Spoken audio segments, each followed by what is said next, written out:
probably not my preferred choice of using a sans serif blackboard, but yeah, it's debatable, as everything. I believe that most of these additional scripts or fonts or variants should be optional. You can choose either This or that. this or that. Yeah. It's possible. There is a mechanism in OpenType. There is stylistic sets. Yeah. We think about including that, but on the other hand, it's complicating already complicated matter. Yes. So for TeX Gyre, I think this same set of fracture is reused many times. The same set of scripts. I think Pagella and Deja Vu have a different style, but yeah, it's Again okay the not. same. It's again the same. Could be See, alternative. The blackboard is in most cases derived from the base font by hollowing out the stems. The only thing I noticed that Bonum uses a very different style from Termes, and I think it doesn't really match the base design. I have a sample document here. If you look at this, Termes, Pagella, Bonum, and you say the letter Q. It's a completely different shape. Yeah. So this doesn't really match so well. Or letter G. But traditionally, the blackboard letters were not copying the basic font. You know, before OpenType font, there were 4 sets from Adobe for mathematics. And there was wonderful, almost the same font was used by AMS before the changing from MSXY to MSAB. I don't know if anybody, people here recall that, but it was only in PK format. It was generated by Metafont. Yeah. So there is no version such from AMS that would be converted to Type 1 official. I have such a font in Type 1, but it's not official version. But the same holds for the traditional typesetting. The blackboard letters were like fracture used in some codified version which was not outlined, the basic font, not hollowed basic font. It was really the shape which mimicked the writing those letters, mostly used for symbols of number sets, by the chalk. Yes.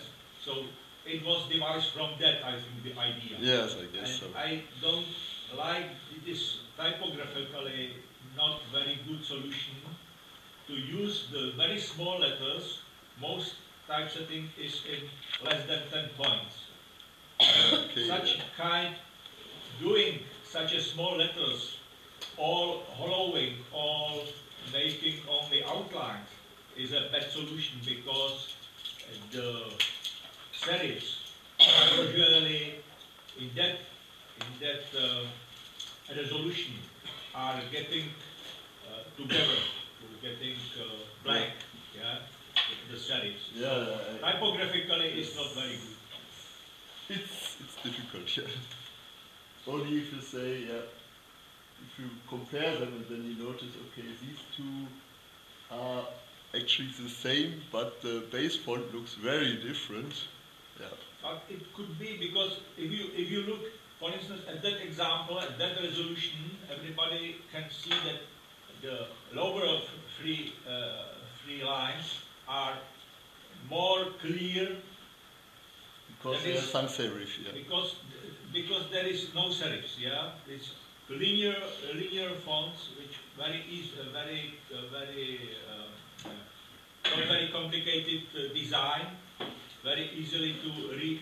Even if you use subscript, which could happen, then such serifs outline fonts are very bad.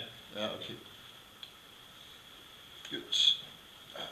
Let's move Maybe on. that it too has to be a static set for changing. Yeah. Then you end up with. Well, I think you can only. main and sans serif. Yeah. You end up For with many color. switches for script, for script calligraphic, for fracture, for blackboard. Factor is one. Yeah, okay. There is no. Yes, okay. Fracture is fracture, script is script. No, Is- Script and calligraphic. calligraphic or script. Yeah, but it cannot be, cannot come from the basic shapes, yeah? Yes, It's big, it's only you have different choices what you can or combine. times or something like that. It's script is script. Yes. Has nothing in common with times or another kind of letters. Okay. Let's move on. So. Okay, next question. Sans serif fonts. Which ones are available for reuse? Which of them have Greek? And how well is the Greek distinguishable from the sans serif distinguishable from non-sans serif? How compatible are the shapes? Needs to be distinguishable because it should convey this is a different meaning, this is a vector or this is a tensor. But on the other hand, it shouldn't be too incompatible in regards of weight, width, italic angle, maybe the shape of the G and the A. So it may work or may not work. Next one. Yeah. This is the shapes of sans serifs that are currently in the fonts. One thing I noticed that Stix 2 seems to have text spacing, not mask spacing. For some reason, Termes and Bonum were using Eros, Helvetica. Schola is derived from Lato. Pagella had déjà vu songs. Déjà vu has déjà vu. Yeah, that's an obvious choice in that case. So how well does this go together? Say the examples of Cambria, which comes, okay, it's the way it comes. Lucida is also the traditional Lucida songs.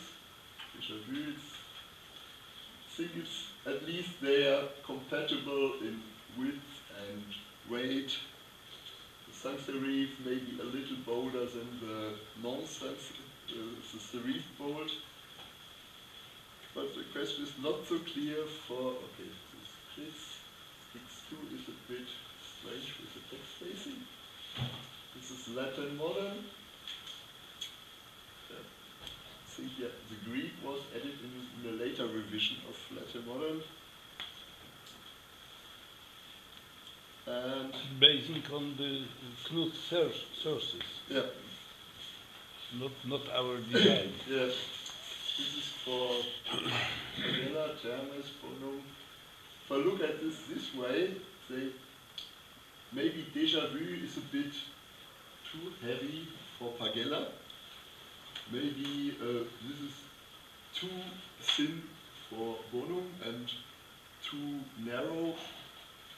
So I had the idea of what happens if I exchange the sets. Just try to just shaking them one from the other fonts and notice that sometimes it may be an optical illusion that you say, okay, if you arrange them differently, it doesn't appear that bold anymore. But I think maybe that would work better, Bonum with déjà vu, and maybe some additional spacing. Say Schola with Heros. Maybe the shapes are more compatible, I don't know. The idea was maybe Lato with Pagella because it has the rounded G.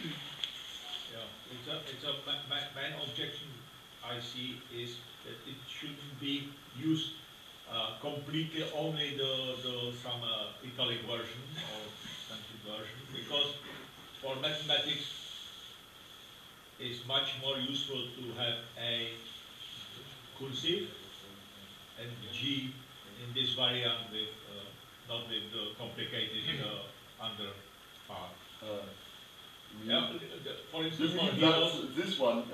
Yeah. For heroes and for déjà vu, you see this is classical A, which is only slanted. Yeah, but it's for mathematics. I will prefer to have the version which is cursive. Like this, yeah. Yeah, okay, that's always a question. Yeah, I understand this.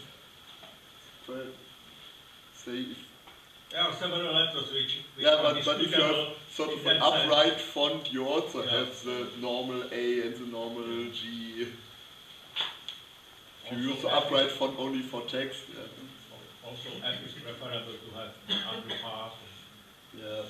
And V is preferable not to be sharp, because it's almost like the new from Greek. Yes, of course. You can discuss individual design shapes, but if you say, I need a font that provides this alphabet that goes with the other one, and what is the proper choice to do, I would say at least it should be somewhat compatible in weight and width. So if you have a very wide and heavy font like Bonum, then it should have a very the matching sans serif should also be comparatively heavy. Yeah. This was just an experiment. It's changing levels. So maybe it would be better like this, but maybe you still would have to go through all the fonts and see about the spacing.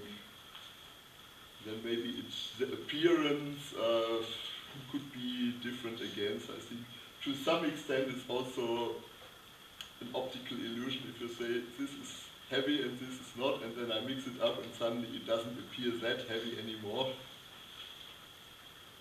Yeah. Move on. Just a summary. Yeah. I think maybe the contrast would be a bit reduced, but just exchanging the font without some rescaling doesn't work either. So it wasn't so easy as I thought. Yep. Next, let's go to the testing topic, checking the quality. Yeah. Designing math fonts is complicated, we know this. There's lots of symbols and alphabet to be designed or assembled. It's often that you get material from different sources that will be put in combination. There are lots of parameters. Also, testing of math fonts isn't easy either. You have to, there's lots of checking for completeness, design consistency, but also the spacing and the placement of accents, superscripts, subscripts. So it's easy to tell if something looks wrong, but it's not so easy to tell if everything is okay or how it should be right. Just some examples. This year I've taken, I've got a test document which has all the fonts, but it's too, I don't want to put this all on the slides. I've just taken the Sticks 2 math, which came out last year, and I noticed something that the bold sans serif, here it bumps in the delimiters. And it has exactly the same width as the upright sans serif. So I think the metrics are wrong in that respect. So like the shapes are okay, but the metrics of the sans serif italic, the bold sans serif italic seems to have the metrics of the upright.